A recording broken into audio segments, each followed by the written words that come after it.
সম্মানিত আজকে যারা স্বাধীনতা কাপ ক্রিকেট টুর্নামেন্টের প্রধান অতিথি, প্রধান আকর্ষণ আমাদের বাংলাদেশ জাতীয়তাবাদী দলের স্বেচ্ছাসেবক দলের রক্তে রঞ্জিত কারা নির্যাতিত নেতা আমাদের নজরুল ইসলাম মোহন ভাই।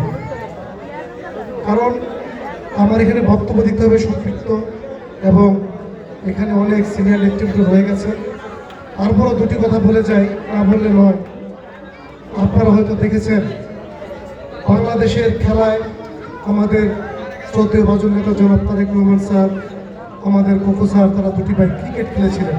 আপনারা সেটা আমরা খেয়াল করেছেন। তারা দুটি ভাই যখন ক্রিকেট খেলতেন তখন এক ভাইকে জিতানোর জন্য আরেক ভাই হেরেছেন। সেটি হলেন আমাদের সম্মানিত তারেক রহমান স্যার। আজকে তারেক রহমান স্যারের ভাইয়ের মৃত্যুবার্ষিকী, কোকো রহমান সাহেব আজকে পৃথিবীতে নেই, তার জন্য আমরা শ্রদ্ধা করে স্মরণ করছি। এটা হলো আমাদের বাংলাদেশের ক্রিকেট টুর্নামেন্টের আজকের প্রথম গর্ব আপনাদের।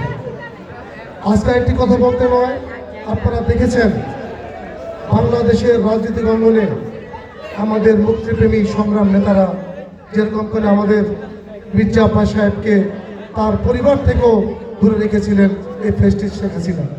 আপনারা দেখেছেন আমাদের গেরিলা যোদ্ধা, গেরিলা সৈনিক জননেতা জনাব ইশতাক সাহেবের পিতা সাদেক হোসেন খোকা সাহেবকেও আমাদের দেশে তাকে মৃত্যুবরণ করতে এসেছিলেন।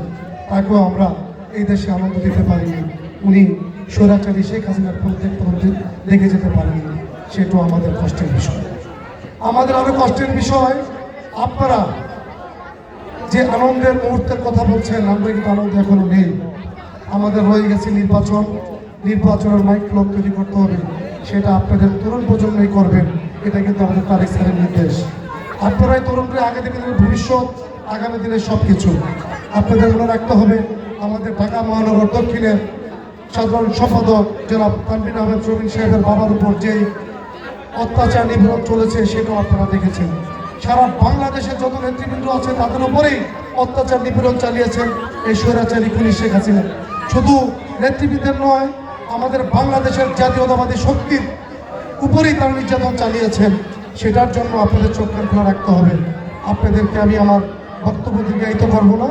আজকে আমাদের প্রধান বক্তা আমার শ্রদ্ধেয় ভাজন বন্ধু জনাব নজরুল ইসলাম রহমান এবং এই বৈগরবাসীর যারা রয়েছেন, আমি আপনাদের পার্শ্ববর্তী সন্তান, আমি আপনাদেরই সন্তান।